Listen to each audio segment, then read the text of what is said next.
Hello, dear ones. The videos and research information that our Truth Center has put out over the past 5 years is primarily available to service one segment of the population. That is, those who wish to be free from the lower positionalities, such as fear or guilt or shame or any of the others. These are all based upon falsehood, and removing them is accomplished simply by obtaining the truth, as in, and ye shall know the truth, and the truth shall make you free. That, of course, is John 8:32. For example, one aspect of the propagandized fear that can be removed immediately extends from the second greatest illusion in Earth's history, which is exogenous pathogenic microorganisms or computer-generated images of bugs in the air. This third and final part of Setting the Record Straight series is presented to all who wish for a deeper understanding of what has been presented thus far. And I will finish off with confirmations from my own life experience on this very issue. So I will start off with firming up the foundation that revealed to the world the fundamental truths of all biology, registered in 1866. This foundation should not be taken lightly, as it is as firm today as it was 159 years ago when it was registered. Some may claim that advancements have been made in technology since that time, and that the original information is somehow outdated. This, of course, is one of the many logical fallacies from those perpetuating falsehoods. Because some foundational truths never change, and there is a horde of logical fallacies that continue to be used to support falsehood. So in firming up the foundation of the research done by Professor Antoine Bechamp in 1866, registered in the French Academy of Sciences, we start off with Ethel Hume's report. Now, this book here is the easiest read for anybody to get a firm grasp of what went on back then. Some of the copies from Ethel D. Hume were put forth with her middle name, which is Douglas, because people will listen to a book that was written by a man if they think it was written by a man rather than a woman. That's one of the things that we need to clear up in our Earth's history. In any case, Ethel's book was based largely on the notes, or at least assisted by the notes of Montague Leverson. Some may remember Leverson from the last part 2 of the Setting the Record Straight series. The second book that comes up that's easily attainable is a book written by Bechamp, in that it is part of his notes as he proceeded to reveal the discovery of biology back in the mid-1800s. This book is fairly dry in that it's heavily scientific. And so the only other thing to note is that there are references directly to the French Academy in that book as well. Now, a third book, 500 or so pages, is comprised of letters that Antoine has written over the years to various agencies regarding his research.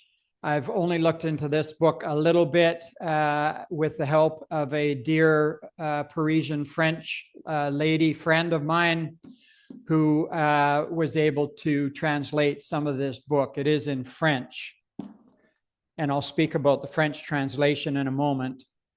The third book that comes, which is over 1,000 pages, is the research of Antoine Bechamp, and again, it is in French. So regarding the French translations, you can scan a page, and from that scan, you can go to a document converter. I believe it's CRO. And then from that, you can go to something like ChatGPT, and they will convert that formatted document for you. In any case, there is also a stick that I have that contains 748.5 megabytes of Antoine's research. Included in that stick or that software is actually a copy of this last book. So if anybody wishes to receive 748.5 megabytes of research, there is a little bit of English dialogue in that. Other than that, most of it is in French. And again, you can convert anything you choose by that. You can request that information if you wish. I have the my information at the end of this video. And so the other thing to cover now that we've dealt with the foundation of biological research is what happens subsequent to Professor Bechamp's research. And there are many follow-up confirmations as illustrated in part 2 of this series. But the most significant one comes from the professor's fellow Parisian countryman, that being Gaston Naessens. He added to the original findings discovered in a century before his time and expanded the understanding of the fundamental particle of all biology to identify the 16 variations of the pleomorphic cycle. I'll just briefly bring it up here to quickly go over it before completing this video, because it is significant in the succession of biological research. And so briefly, you have the microcycle of the 16 stages of the microzyma, or somatid, as Gaston Naessens called it. They're the same particle, where they cycle in a homeostatic body, or a body that hasn't been laden with toxins, in a benign cycle. And then once the toxins in the body build up, then the blood hormones change, and this black barrier is breached, which launches the microzyma into protective cycle, which contains the first 7 or 8 are various forms of bacteria, which the orthodox scientists now will be able to verify from their own microscopes. And then it launches, if the toxicity isn't cleaned up by then it is launched into a further cycle where fungus and at the end yeast finally forms to mitigate the disaster that's in the body. And so I do have personal life experience as I recontextualize my life with this chart, which follows exactly this process. In any case, I will conclude the video there and conclude this series.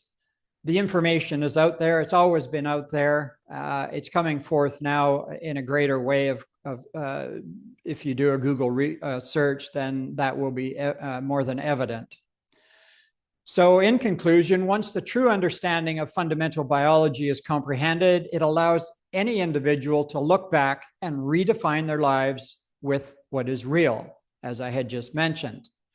Not only does this recontextualization make sense of my entire life experience, but what is supremely important regarding this matter is to realize that questions that could never be answered by the Rockefeller drug ideology complex are answered with clarity by accessing and assessing this truth.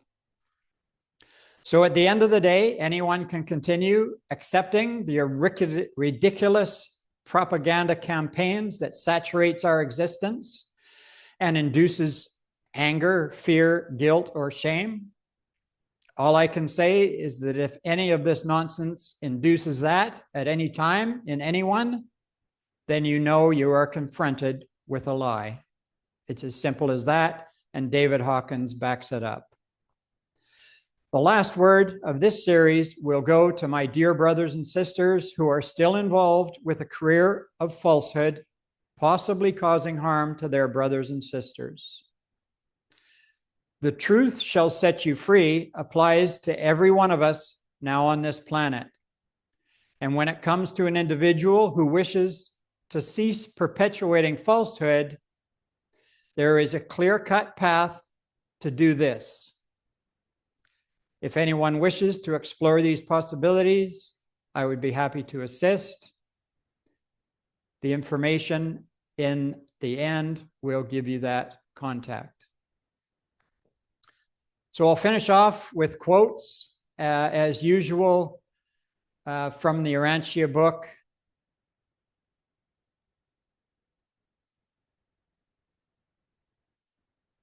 Which are right here. So the first one, the prayer of the material being can many times be answered only when such an individual has progressed to the spirit level. So this is obviously critical at this time as we are moving through an ascension process. And if folks wish to join that process, then this is how it's done, obviously. And to move to the spirit level, one must entertain activities such as forgiveness and aligning with the higher levels of consciousness, such as 540. Jesus knew he was safe when he brought one of his brothers to the level of 540, unconditional love, because he knew then that their soul was safe into eternity. And the teachers of religion of Jesus should approach other religions with the recognition of truths which are held in common, many of which come directly or indirectly from Jesus' message, while they refrain from placing so much emphasis on the differences. The interesting thing here is that the Urantia book opens the door to all wisdom in this regard, and at the same time, so does gpms.world. It embraces all religions and all peoples, including atheists and agnostics, because that is the way to reform a planet. And at last, all creatures become conscious of the fact that God and all the divine hosts of a well-nigh limitless universe are on their side in the supernal struggle to attain eternity of life and divinity of status. This, of course, relates to the last video I put out regarding a well-nigh limitless universe and the fact that the divine hosts, which are also referred to as divine personalities, are with us at this time as we reform the planet, and that much is certain. And there's a couple of quotes from Edgar Allan Poe and a Yiddish proverb that applies to our times. And anybody at any time is able to align with truth, as I had mentioned before. And if they need help with that, my email address is at the end of this document. And so here are the books that were listed. The first two books are all part of Ethel's book here. And the rest of the foundational books are there. And then, of course, the books that are pertinent on Gaston Nason's work are there, and they can both be gotten from the addresses that you see here. for free. The first book is difficult to find on the internet. You can get a few used copies from either of the Amazons, but no new copies as far as I know. And the second book is, I don't think you're going to find it anywhere. I have a copy for the sake of future progress, and that's about all I say with that.